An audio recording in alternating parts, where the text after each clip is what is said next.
Welcome to the Futurati podcast. Any member of the Futurati is somebody who believes in the power of the future. We know there's a better world ahead, and we indeed have the power to make it so. In our podcast, we talk to the best minds in the world about the most urgent problems facing mankind today, and we hope you learn as much from them as we do. I'm Thomas Fry, a professional futurist and keynote speaker. And I'm Trent Fowler, a machine learning engineer and author. Thank you for joining us.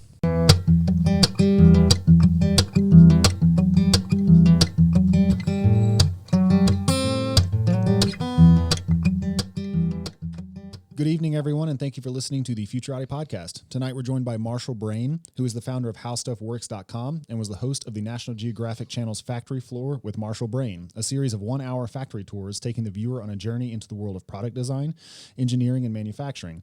He is the author of more than 24 books and has been a guest on everything from CNN and Good Morning America to the Oprah Winfrey Show. If you enjoy this interview, please don't forget to like the episode and subscribe on YouTube or wherever you get your podcasts.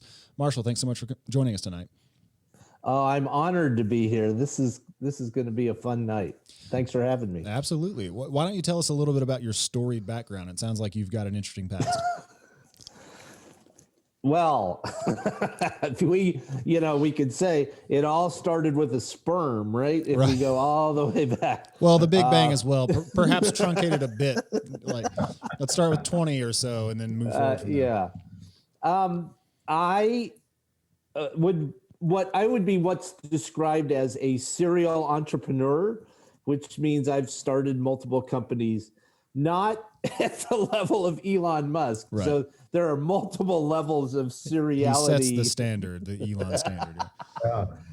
I will say I am a big fan of Elon Musk, not a rabid fan, but I really admire, like this past week, the tunnel system, the seed tunnel system in Las Vegas opened, and you just got to give the guy credit for being able to execute, Right. to move ideas forward and get them done. There's a lot to be said, and it's getting all kinds of criticism and the normal hater stuff. Sure. But it got done. Right. I mean, think about that. It only took 2 years, and there's actual tunnels with cars driving in them, and that ability to execute. The day that the 2 boosters on the side of the Falcon Heavy landed in unison on their pads, that is so amazing. Right. It just absolutely. So I am not at Elon Musk's level, but I did start How Stuff Works, and that did pretty well. And sold to Discovery Channel for $250 million. So there is that. And I've started a couple other companies that haven't reached that high. Right. And I do write a lot of books. I love writing, and I've created some websites and enjoy doing that. And I get to I'm a professor at NC State, the university, and so I get to teach entrepreneurship there, which means I work with students all the time, and they tend to be high energy and not yet cynical. Right. Is awesome. like they're still, they have hope for the future. Right. Exactly. Well, yes. And as long as they're the college age people in America have good reason to be concerned about the future as well. So, but on the entrepreneurial side, it's fun. That's the best word to describe it, because they are energetic and they do have a lot of ideas and they are willing to work at them, and it's a great gig. So let's. So you have a lot of work that's gone into describing how things work. So we would really like to pick your brain as to how quantum computers work. See, Thomas and I are thinking about opening up a quantum computing startup accelerator, and I was actually going to take the entrepreneur angle into bringing that up, and instead he took the How Stuff Works angle into bringing that up. So, answer his question. I want to circle back around to talking about entrepreneurship, because we will ideally be mentoring entrepreneurs very soon. So, answer Thomas's, and we'll come back to it. Yeah. Excellent. Okay, so first, let's set a baseline. I have worked on a lot of explanatory material on how stuff or how things work. And what that has taught me, and we're talking like more than a decade of my professional career spent solely in that endeavor. I've written books, I've done the website, I've done TV shows. We had a magazine. It's expressed itself in multiple ways. And what I've learned from that is how amazingly little I actually know.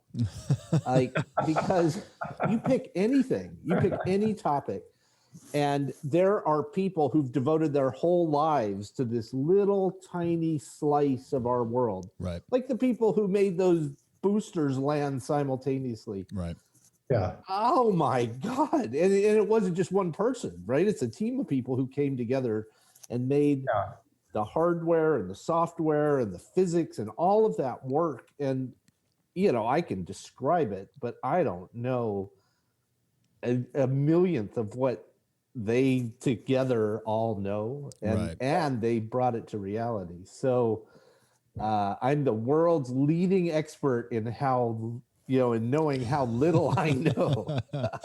Well, that's something to add to your list of plaudits. I'm sure you've heard of that experiment where they go around and they ask people how a toilet works, and everybody's like, "Yeah, of course I know how a toilet works." Or they ask them, "Do they know how a toilet works?" And everybody's like, "Yeah, of course." You push the little thing down and the water flushes, and then they say, "Okay, well, diagram it, draw one, or describe it mechanistically," and everyone immediately freezes. Right?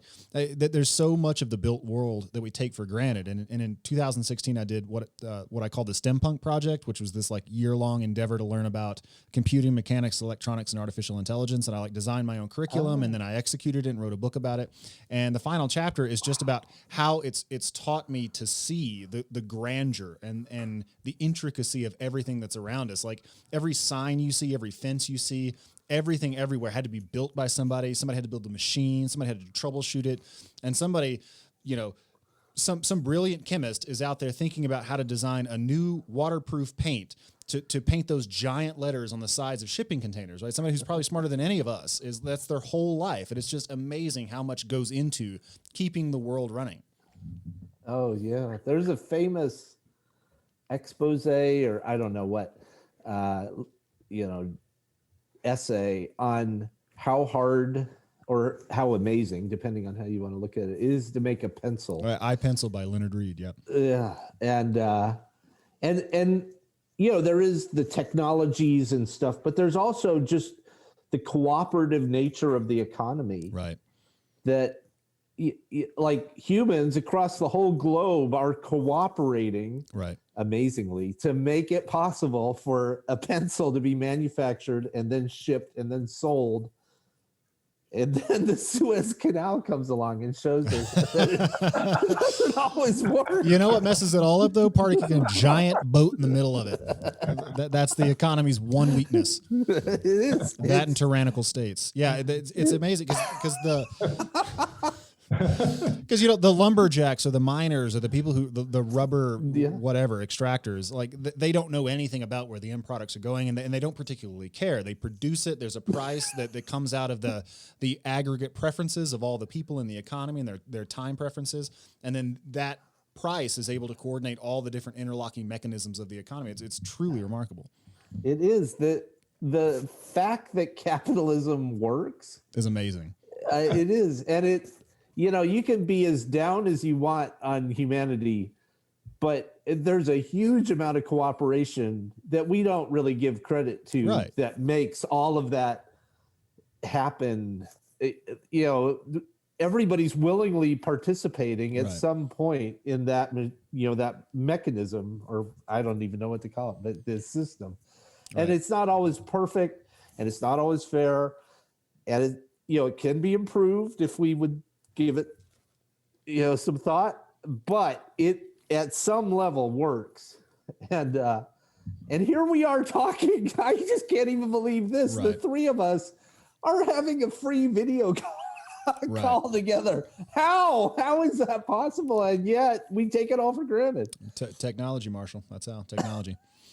A million things came together for the three of us to be able to look at each other's faces on the screen right It's now. a shame we're not all better looking. There's that. But there'll be a filter soon, right? That's true. AI Yeah, will come in and it'll make us look fabulous. Give me the Ryan Goslings or the John Cena. So that's who you see in my avatar. Exactly. But I think we were talking about quantum computing. So how do you feel about that application, that technology, its near-term commercial implications? It has a little bit of the feeling of graphene, right? Like graphene has been going to change the world since the 90s. Maybe I forget when graphene was popularized. You know, it was discovered and then it was popularized and then it was going to absolutely change everything. And it's getting, you know, and quantum computers are kind of like that. They're out there. We hear about them. There's a ton of potential, but there's also some niggly problems over here. And it's still waiting for the thing. What's it called? What was Excel called? The killer app. Yes, thank you. That's exactly what you read my mind. That's exactly what it was called. We need the thing that just makes quantum computing or graphene or, you know, how long is there going to be a blood test for cancer? I've been reading about that since I was a teenager. Oh, yeah. Right? Yeah, well, they gave out the Nobel Prize for graphene in 94, I believe. Oh, wow. And they asked the guy that got the Nobel Prize, why isn't it you didn't get the patent on graphene? And he made up some excuse, but the reality was it had already been patented by this researcher in Akron, Ohio, who patented it 2 years before. But the people doing the Nobel Prize never bothered to look at who actually had the patent because he's the one that actually deserved the Nobel Prize. It's really a massive screw up on the Nobel Prize committee. So, wow, an interesting backstory on that whole thing. So, that's tragic. Yeah. Wow. Yeah. Wow. But 94 or 92, depending on where you want to set the bar, it's been around for a long time. And we're still waiting for the killer app of graphene. You know, one thing that I would say that sort of differentiates quantum computing from graphene, although I take your point with that example, is that with quantum computing, it's often possible to run or to design, you know, single 8-qubit, 10-qubit, 12-qubit circuits to solve specific problems in an otherwise completely classical pipeline. And so I would actually say you don't need a killer app for it. What you need is like 1,000 sublethal apps that add value at different points in the economy. You don't need a full-throated quantum computer with 1 million qubits to handle portfolio optimization or risk analytics or to do drug discovery or things like that. I mean, OTI Illumionics is a company I was reading about recently that has a quantum computer just doing one single part. It's like a single algorithm doing a single part of an enormously complicated materials discovery workflow. And it's nevertheless sped the process up quite a lot. If you can just selectively inject quantum computing into the computational bottlenecks where it's appropriate, then you can unlock a huge amount of value, billions of dollars of value, without having a quantum Facebook or quantum internet or a quantum whatever the hell, without any of those things. So yeah, Thomas and I have been thinking and talking a lot about this, given what we hope to do in the next year. Nice. I have heard and about that configuring to solve slices like you're talking about, and that but I had not heard of a really good example like you're mentioning, right? And I'm not sure I completely comprehend what they're able to land on, but I do hear what you're saying about the slice approach, and maybe that's it. Like maybe that's what we get to. Well, I think that's going to drive a lot of the economic development in quantum computing, and the startups that come through, hopefully our program, will be aimed at doing things just like that. Nice. Yeah. Yeah, the killer app will likely be breaking encryption, but And it'll be That's what we need. it'll be the arms race between the U.S. and China or Russia, and so that just kind of raises the stakes a little bit more. But the common joke is that once we get a good quantum computer that works, that all of the cryptocurrencies that are left to be mined can be mined in one afternoon. And think of the power we'll save. Yeah, no kidding. So that'll pay for our accelerator just right there. I mean, our Bitcoin billions. Yeah, that's our exit strategy. That is an outstanding exit strategy. Wow, I've heard of some, but that's powerful. Yeah. So I wanted to ask you about entrepreneurship because, like I mentioned, we might be mentoring entrepreneurship, or we might be mentoring people in entrepreneurship, and also we need to be on the lookout for good ideas or things that red flags, people who don't have the conviction they're trying to project, that kind of thing. So, I mean, I know you teach it. You've been an entrepreneur, serial entrepreneur. What are some lessons that you took from all of that you might want to impart, both to us as entrepreneurs, but people who will be coaching them as well?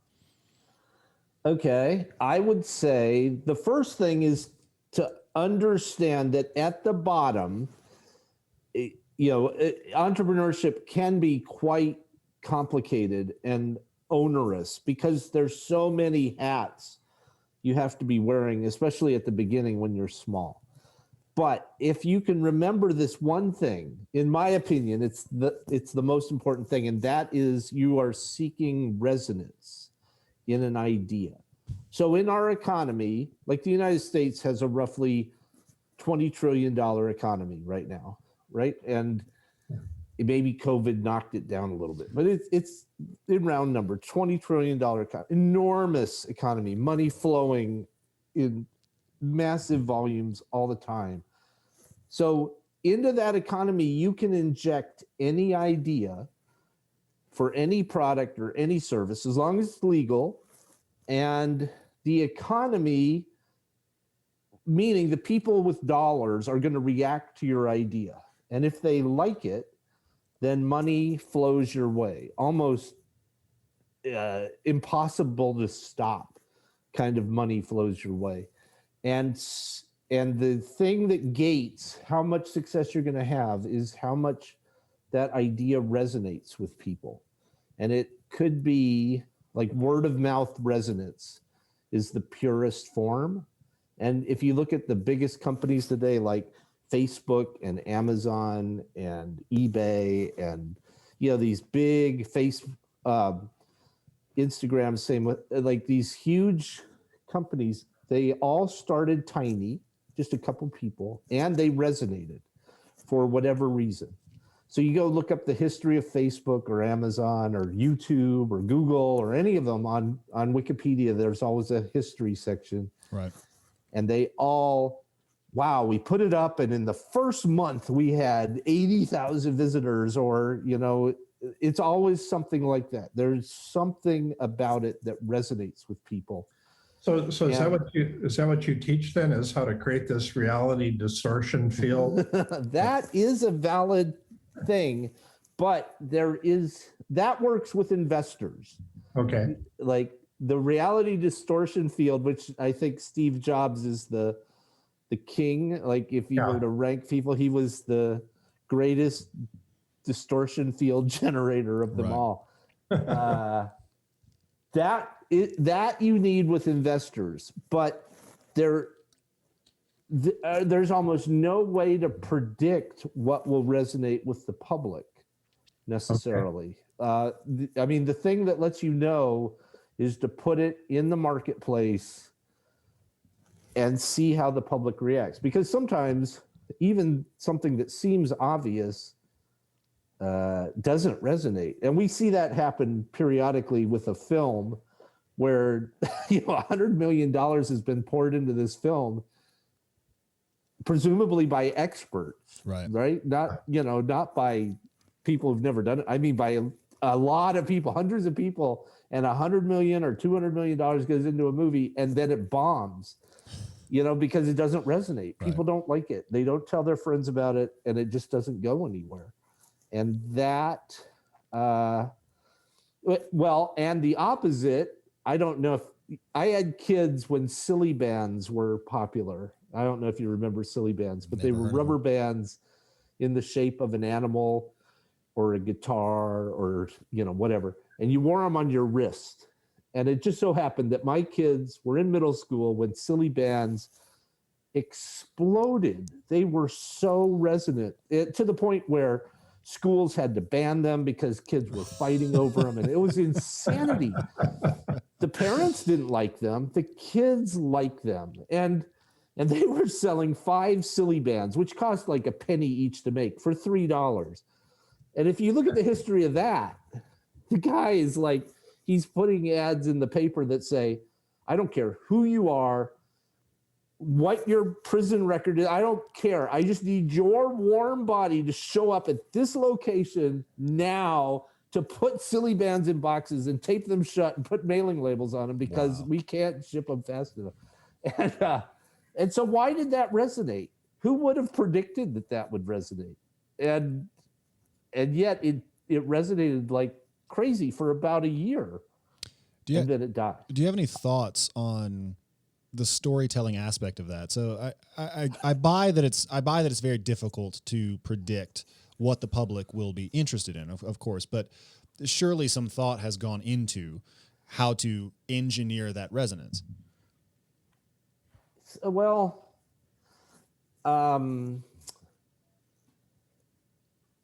apparently not. Let me stop. This is the first time Marshall is thinking about this. No, it's just you can look, like, for example, the 3 of us could say to ourselves today, let's start a pizza chain. Okay. And we could probably figure out, if we put our minds to it, something new in the world of pizza chains, and we could get it to resonate at some level. Now, if we look at Papa John's as an example, Papa John's resonated.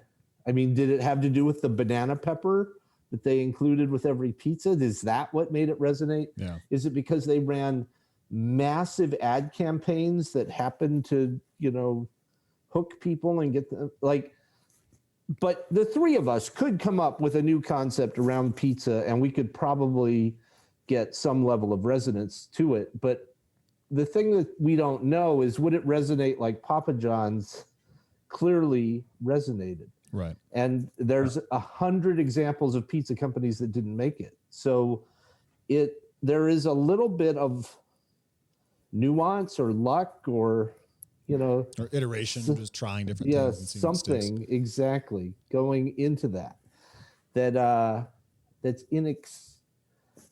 that's art, that's inexplicable human nature. I don't know how to say it, but if you can figure out something, and you brought up a good point with iteration, like the first thing you put out there, it might not resonate. Like Airbnb is a perfect example of that, or Pinterest, which was an overnight success that took 12 years. Right. It's sometimes it takes. Airbnb practically went out of business before it figured out the recipe that worked for it. And it's, to some degree, the public had to catch up.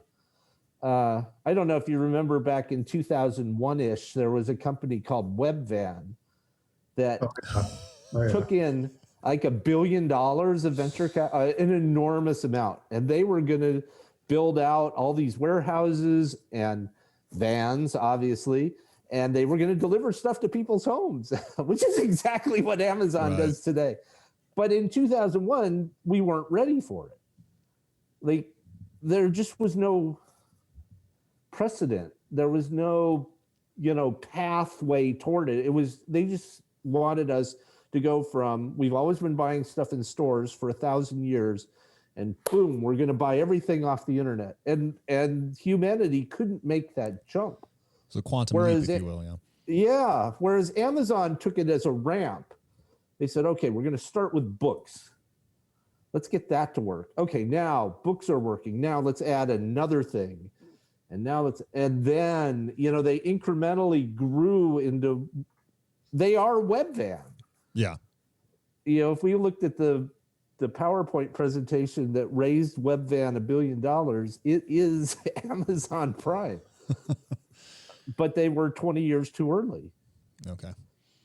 What are some major pitfalls you see entrepreneurs starting out and falling into? I would say, number one, not having a good value proposition that, again, resonates with people. So you're inventing your thing, you're solving some problem, and now you're going to put it out to the public, and it needs to have a value proposition that people can wrap their arms around, that makes sense, that has a good return on investment for the user, whatever it is. So an example of a company that had a great value proposition was Groupon. Groupon, super resonant, one of the most resonant companies ever created. And their value proposition was, if you give me $10, I'll give you $20. That was approximately their, and that thing, bam, it took off like a rocket, because who's not going to do that? Right. Especially when it was brand new and we weren't used to it. That was a great value proposition. Napster, I don't know if you remember Napster, but that was the first music sharing thing. Napster's value proposition is, come to Napster and download music for free. Now, that later turned out to be illegal. Right. But at the moment of inception, that was the most resonant thing that had ever been created at that time, because that's a fantastic value proposition. Right. Let's go steal music together. Exactly. It is kind of catches on. Yeah. It is slightly illegal, but so not having your value proposition nailed down and not having it in a form that you can explain to someone in a few words. The flippant statement is, you should be able to explain this to your grandmother, in one sentence. Here's my value proposition. In the elevator. Right. That he's better if you put him in the elevator. And if you can't explain it simply like that, that doesn't mean it's doomed to failure, because, for example, the value proposition with quantum computers that you brought up a few minutes ago, Grandma, she just doesn't know what a quantum computer is, probably never will know. I'm not sure I know what a quantum computer is completely. I don't know that anybody does. But that is a very niche-y specialty thing. So it's not always true that the value proposition needs to fit into Grandma's brain, but somebody needs to be able to listen to the sentence you say and think, oh, damn, I need that. And that is one thing that a lot of people haven't figured out yet. Another thing often is pricing. So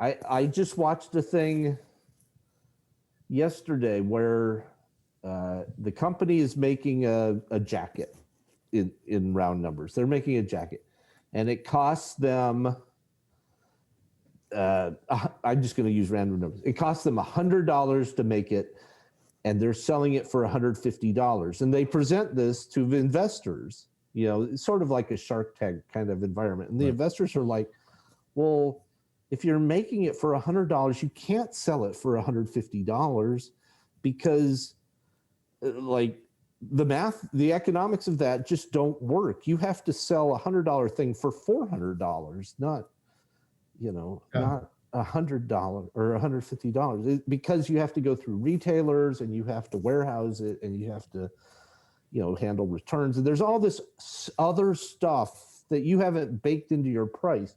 And maybe no one's going to buy it at $400. They might buy it at $150.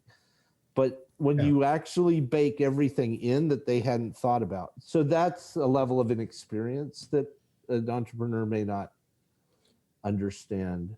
That's pretty interesting. Then, We just had Elaine Pofelt on, and she wrote a book called The One Person $1 Million Business.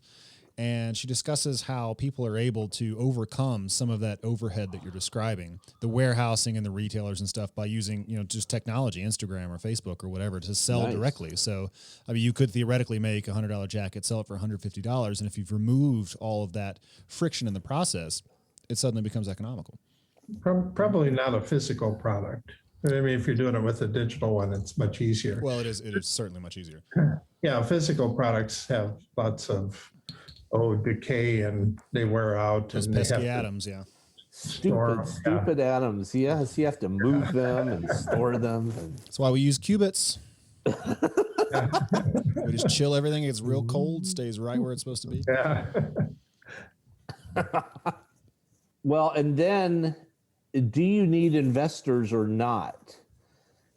If there's any way you can do it without investors, then that would be preferable. But a lot of stuff, especially physical stuff, you can't do it without investors. So then if you're going to use investors, you have to know how to approach them, what they're thinking, how they think, what they're looking for, all that kind of stuff. And that is non-trivial.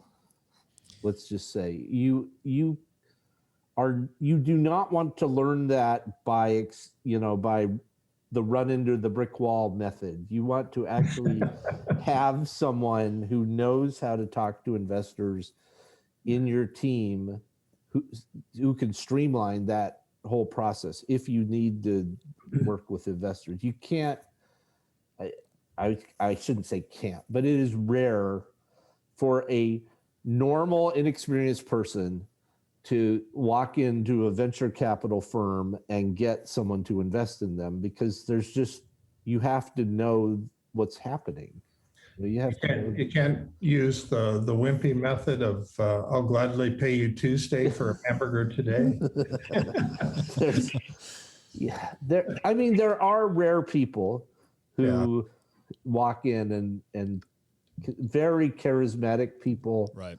Like the guy who started Juicero was one of these people. I believe his name was Doug Evans, if I'm right. He raised $100 million from one of the, from a group of the most experienced investors in Silicon Valley, because he somehow mesmerized them. Like, he was so charismatic and so convincing that it's almost like he was a snake charmer. I mean, it's really interesting to go look up that story, especially since Juicero went down in absolute flames. It just was an abject failure. But that person was outstanding at the talk to investors and get them to pour money into his thing. He was legendary. So but that's the kind of person you need to have on your team. And most of us aren't that kind of person. Yeah. I've been getting by on my looks for most of my life. So Marshall, what is this next big project that you have in your head waiting to happen? Well, I finished the project I most recently finished was this book called The Doomsday Book. Sounds fun. Which owes a debt of gratitude to y'all, actually, but in part of it. But that project is both exhilarating because it really was interesting to look. It looks at 25 existential threats that humanity faces, and analyzes them and talks about solutions. And it's fascinating that right now Bill Gates is promoting a book that is in that same genre, but he's just focused on climate change. I'm curious as to how you go out and you just released this Doomsday book. You go out and celebrate. You have party hats on. That's the flip side of it. It's terrifying. Especially climate change, because what we call climate change is actually like 8 existential threats all locked together and all derived from too much carbon in the atmosphere. And this is going way back to the beginning. A lot of college students are aware of this impending crisis. And if humanity was rational, we would be doing like a war level effort to undo the damage we've done in the hopes that it doesn't just completely spiral out of our control. But we aren't doing that. And that's, I think, the part that's terrifying. Yeah, my argument with climate change is not that it's not happening or anything. It's that the term does not imply any action. Climate change does not tell me what I'm supposed to do. It doesn't give me any orders. It doesn't, there's nothing implied. Now, if we're talking about pollution, I really know what to do about it, but climate change, it's not understood what the average person should do other than walk around and be afraid. That is part of the terror. Now, in the line of thinking that you're suggesting, Scientific American came out yesterday and said, we're not going to call it climate change anymore. We're going to call it the climate emergency to try to raise the level of panic or alarm or consciousness about what's coming. But you're right. The average human doesn't, like, there isn't anything that a single person can do to stop it. It has to happen pretty much at the world level.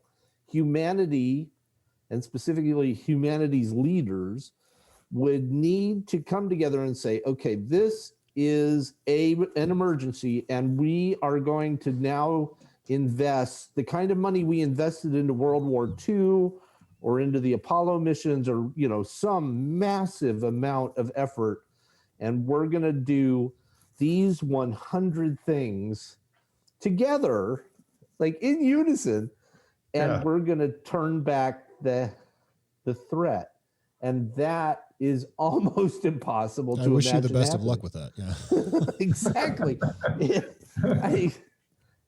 It is so hard to imagine humanity pulling together like that and making a stand like that and investing the money together, that, you know, that China and Russia and America and India and, you know, and we're all going to say, let me just give you a simple example.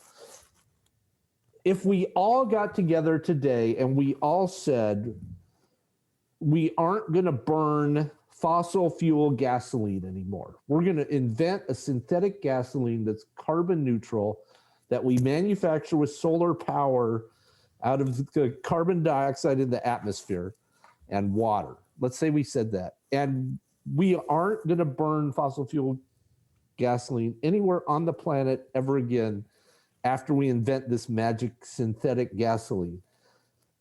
And we invested all the money necessary, then we could, you know, we could use the existing infrastructure and the existing vehicles, because it's going to take decades to convert everything over to electric. That would let us stop burning gasoline. Then we would do that with natural gas. Then we would do it with diesel fuel and jet fuel. And let's say we did a timeline of in 5 years, no more fossil fuel gasoline. And we invested the money to make that happen. That's imaginable, but it's not likely to happen. What do you think that would take? Because I can't imagine it. I don't even know a plausible set of steps that you could take to enact something like that, even were you dictator of the entire earth. I mean, what, like... Oh, which one of us is going to be the dictator? If we were, let's say that we are the triumvirate, and the three of us are, the dictating committee of the entire earth. There are already technologies that exist at a small scale. So, for example, the Navy knows how to make jet fuel out of the carbon dioxide in seawater. So they pull the carbon dioxide out of the seawater, and they apply a lot of electricity from the nuclear reactor on an aircraft carrier, and they can make artificial jet fuel. And there's a company in Canada that's doing this. So there is a technology that knows how to do this. Or we could do it out of algae. Algae creates fat. Fat can be turned into diesel fuel. And that, that all exists. It's not even hard. But if we, the triumvirate, could just ban fossil fuel gasoline, and we invested the money to spin up seawater jet fuel and methane, made synthetically, and algae diesel fuel, and we just mandated that, then we would just have to scale it up in the same way that during World War II, we scaled up nuclear material manufacturing. I look at the Manhattan Project, or we scaled up airplane manufacturing, or we scaled up, the training of soldiers, or whatever, the logistic chain. Humans could do this, but it would have to be happening at an extremely intense and high level where the political will is there. And like, if you look at the United States, when did Biden he got inaugurated in January. Prior to January, the ruling class in the United States was like, we don't even believe climate change is happening.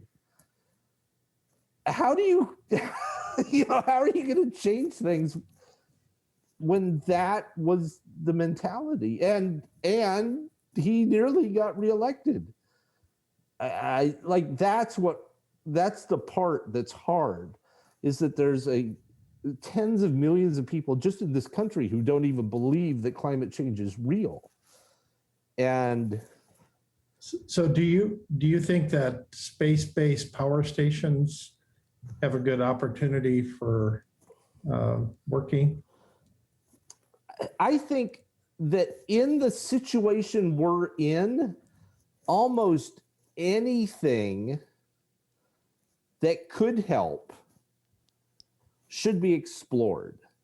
Like, we should open up a flow of money so that science can creatively explore 1,000 options.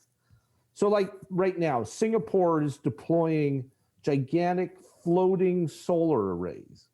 Okay, is that the solution? No. Is it a solution? Yes. In a place like Singapore, we can't do it off the Atlantic coast of the United States because a hurricane would come along and wreck it, right? It's not the solution here. But like, I don't know what the economics of taking a SpaceX rocket and launching giant orbiting solar arrays and then beaming down the energy. I don't know what the economics of that are. Maybe there are better things to pursue: wind energy, solar, nuclear, on the planet. But we should be spending money like drunken sailors trying to find the set of answers that's going to solve this, not in 2050, because it's going to be too late. Now there's a group of scientists last week who said we should be off of, like, all electricity in the entire world should be generated with renewables by 2030. That's the kind of thinking that ought to be happening. But those scientists don't have any levers to pull to make it happen. The only lever right now is the economics of it, and that's not a powerful enough lever at this moment. It's just not compelling enough, and it needs something like a triumvirate dictatorship or total unification of world leadership, or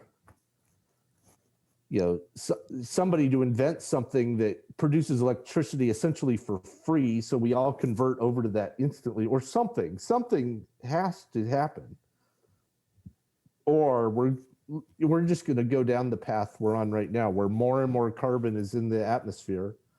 I think we were at 420 parts per million last week, which is disastrous, and it just grows. It's not like we're weaning ourselves off of fossil fuels. We're growing our fossil fuel consumption inexplicably. That's the terrifying thing. So what you're describing is sort of a classic coordination problem. And I've recently on Twitter seen the emergence of people who are thinking about coordination studies, which combines, psychology and game theory and economics to align incentives in a way that people can tackle problems that are well beyond the scale of any one individual. So do you have any thoughts as to how to unite people around that? Because I for one, am pretty wary of global tyrannies that you don't like however benign their motives may be. I just tend not to like that as a solution. So how do we get people to freely choose to engage in this behavior that would benefit us all? Okay. There are a couple of examples where humans have come together en masse and invested enormous sums of money to solve problems. And the two best ones that we're all familiar with are the let's put a man on the moon thing, and the let's win World War II thing. So let's look at the moon thing because it's more recent. And there was no existential threat, right? If we didn't land on the moon, nothing was going to happen.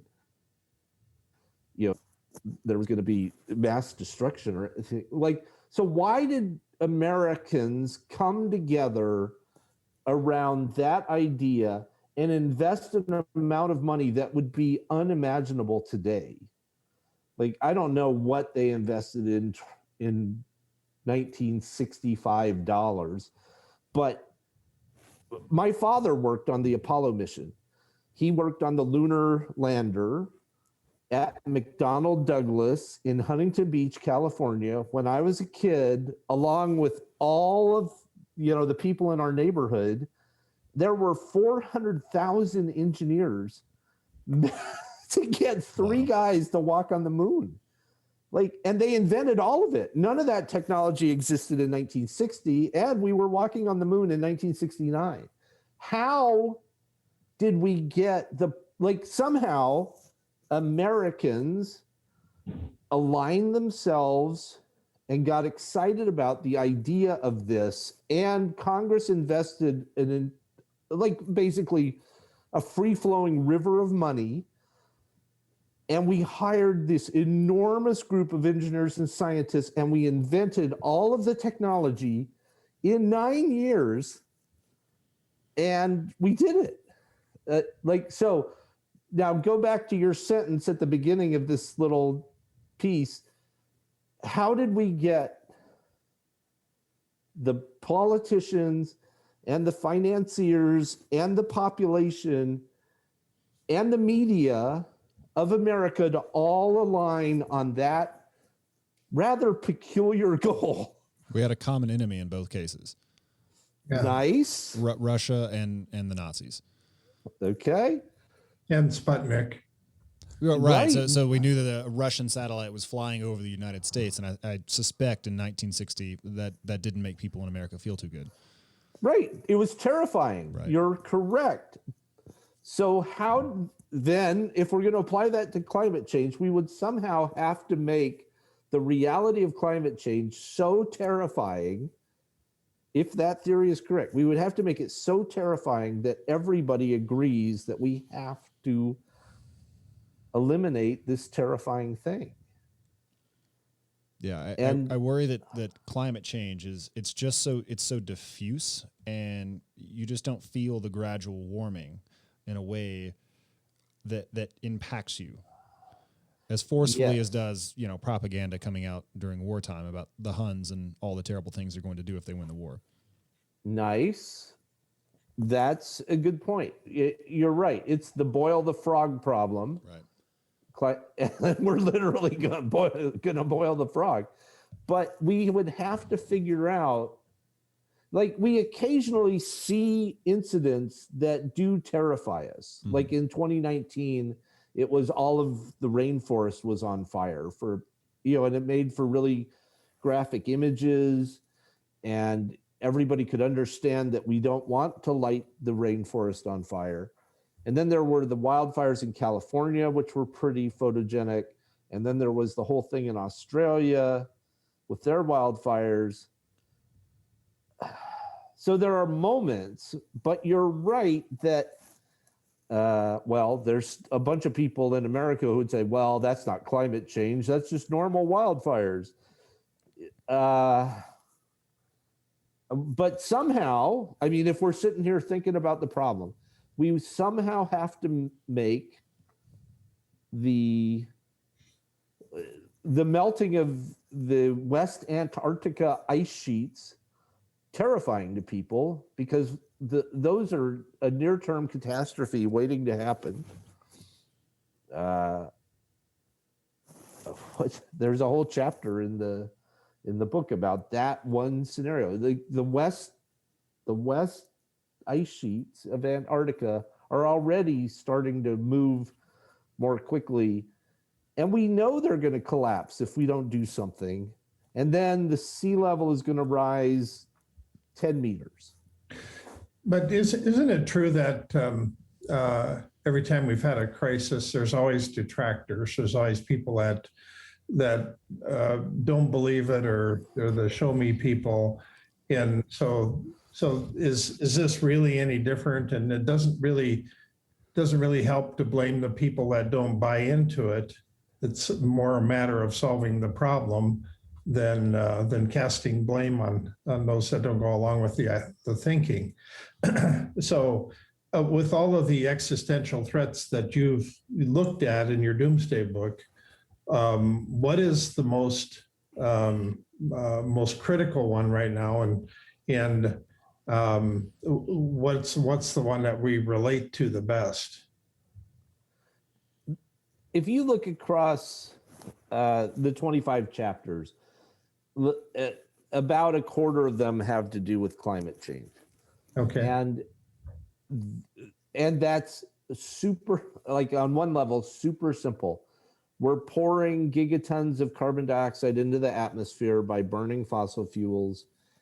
The parts per million of carbon dioxide is rising and rising and rising, up to 420 parts per million last week.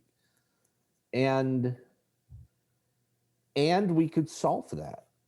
We could stop burning fossil fuels, and we could start sucking carbon dioxide out of the atmosphere and sequestering it. We have the technologies for both. We know it's an existential threat.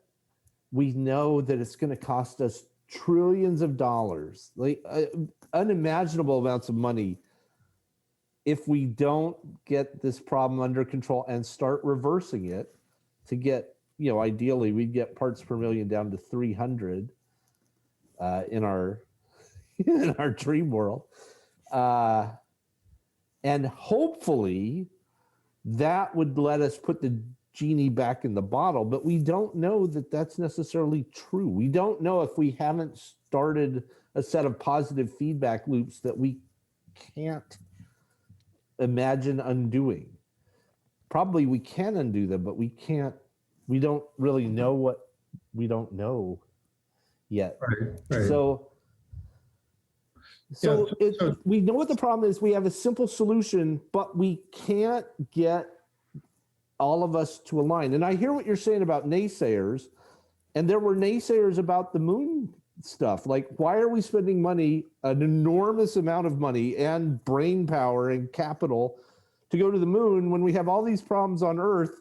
That was a common thing, but they were so drowned out by everybody else who wanted us to land on the moon that their voices didn't matter. They just became irrelevant because they were so small compared to the voice over here that said, we have to land on the moon because of Sputnik. Like, that is Right. so funny. Yeah. Part of it was Sputnik. Part of it was Kennedy's assassination. Part of it was patriotism.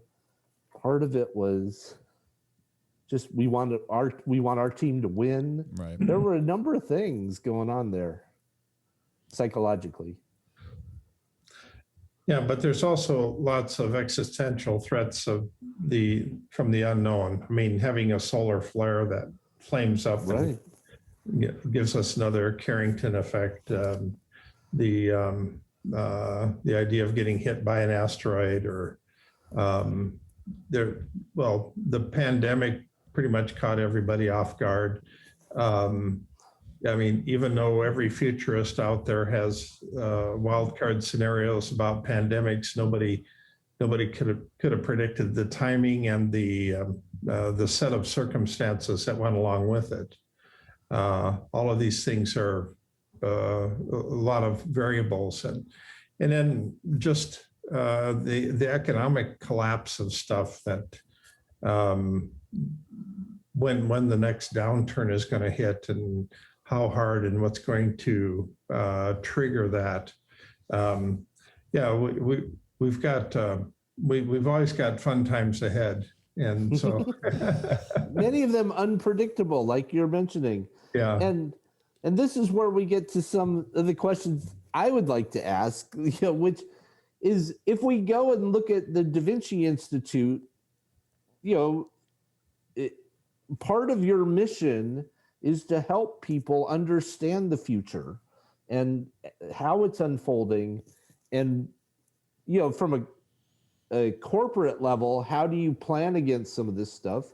Like, there were a couple of corporations that had pandemic insurance, amazingly, and they did great when the pandemic hit because their insurance paid out. That's fantastic. But only a couple did that. So, like, how do y'all look at the future and help people with those kind of analyses? Yeah, that's a great lead in, because we're actually working on this, creating a course called Future Like a Boss, and we're going to teach these techniques on how to actually read the signs of the future and actually understand a lot of what's happening. I mean, Excellent. The best part about the future is that it's unknowable. I mean, if we actually knew everything that was going to happen, then we wouldn't have any initiative to do anything. Right. And so we have to have an unknowable future, but to the degree that we can get better at reading the signs, reading the signals, all of the there's lots of clear signs of what's going to be happening, and we can read those. And if we can get even 1% better at reading the future, I mean, it gives us a huge advantage. See, I can actually predict lots of things with a high degree of probability. I can predict that the Earth is going to travel around the sun in roughly the same orbit 100 years from now. I can predict that with a high degree of probability. 50 years from now, we're still going to have the seasons, the summer, winter, spring, and fall. You put a handful of seeds in the ground that a certain percentage are going to grow, and the tides are going to raise and lower like they are right now. And we can predict all these things with a high degree of probability. In fact, we can even plan a birthday party 2 weeks from now, and we have enough stable elements in the things around us so that we know that we can pull it off. We have enough assurance that we can pull that off. But so we have most of the world is set around these elements that are slow, stable, slow-moving events and pieces, and then we can predict all these things with a high degree of probability. The biggest variables are the animals, the people, and the weather.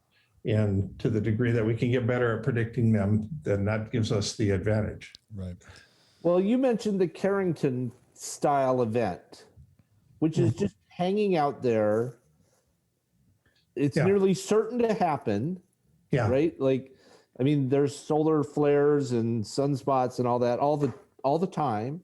Yeah. And it's just, when is one aimed and timed correctly so that it blasts the face of the Earth that happens to be, pointing at the sun at the time, and that side of the planet has a bad a bad situation. Yeah, And- but have we created a durable enough society to survive that? No. Right. And we have not. And so now what? Yeah. Well, so So- I think there's a lot that we could do to hedge against some of those uncertainties. Like one of the things that the projects that I've kind of been coming back to when this quantum computing startup accelerator makes me a billionaire is what I call Star Shield. I'd like to develop some better way of monitoring heavenly objects and plotting their courses so that we're never surprised by a near miss, an asteroid that comes within, whatever it is, 250,000 miles of Earth. Right. And that, if it does, we have some plausible way of dealing with it in time. And I'm really encouraged by, visionaries like Elon Musk and Jeff Bezos who are thinking about how to make humans a multiplanetary species so that if should something horrible befall this planet, we won't all be wiped out altogether. And I think that inculcating more of that spirit is one of the higher leverage pressures you can put on making us more durable. Nice. So the Carrington event kind of thing, you're right that we haven't built the resilience into our networks. Most importantly, the power grid, but also communications.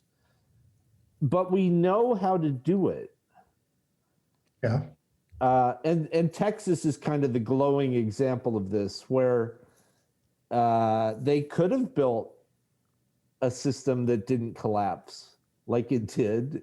I guess that was in January, is that, or February? Oh, yeah. Yeah. When that happened, right? So they built a system that was not ready for a weather event that was pretty easy to predict. And then the whole thing collapsed on them and caused misery and death and economic Ruin. ramifications and all that stuff, when they could have completely prevented that. I mean, it's not like they don't have electricity in the winter in Nome, Alaska. No, like we know how to harden systems against weather events. That's not even magic, or rare. So how would we have encouraged people in Texas to not walk into the fan like they did? Great question. Yeah, I don't know that we're going to resolve that in this 1 hour podcast, but in the time remaining, I wanted to counterbalance the 40 or so minutes of talking about the collapse of civilization by asking you a hopeful question so that we can hopefully end on that note. What is it that makes you optimistic about the future? What gets you up and gets you going every day? My job working with optimistic, creative students in a university environment, that makes me hopeful. Like the young people I interact with today are so bright and so worldly compared to my where I was when I was a teenager.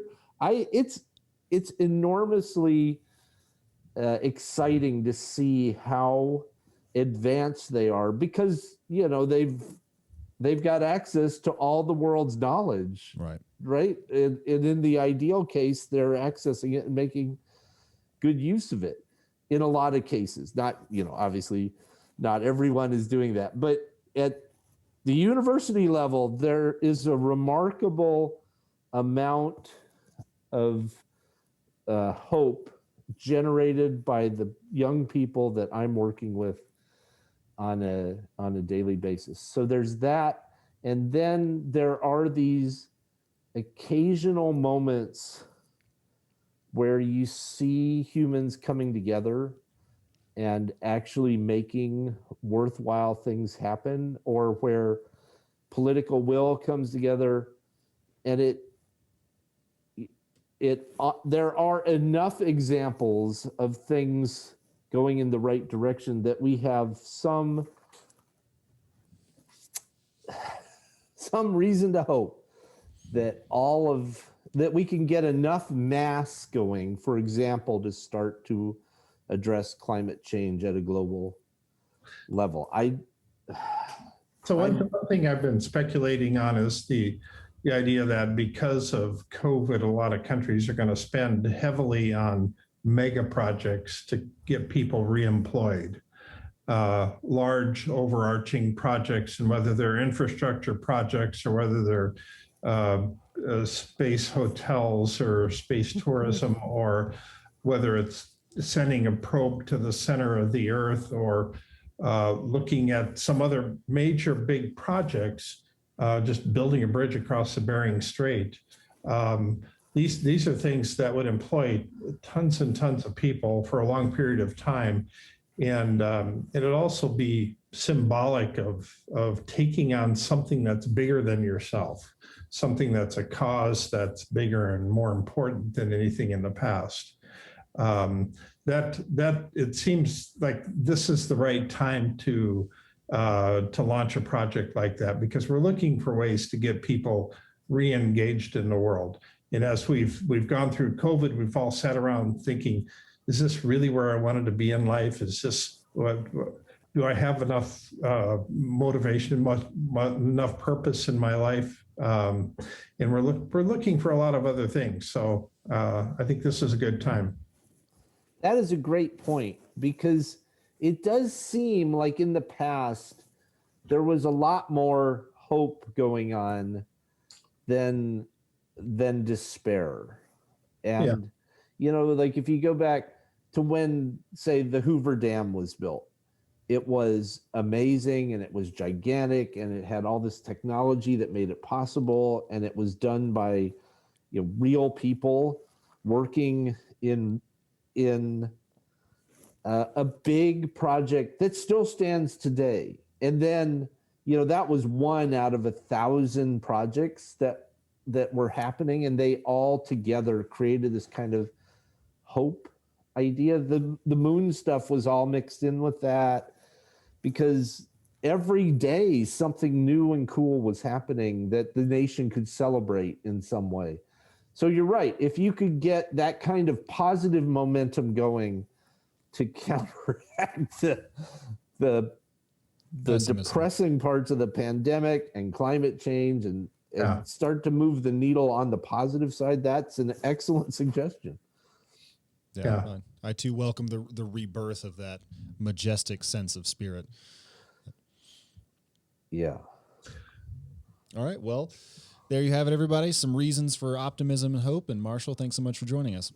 I am so grateful to y'all. This has been a wonderful conversation, and I'm glad we've been able to spend this time together today. Absolutely. All right. Thanks, Marshall.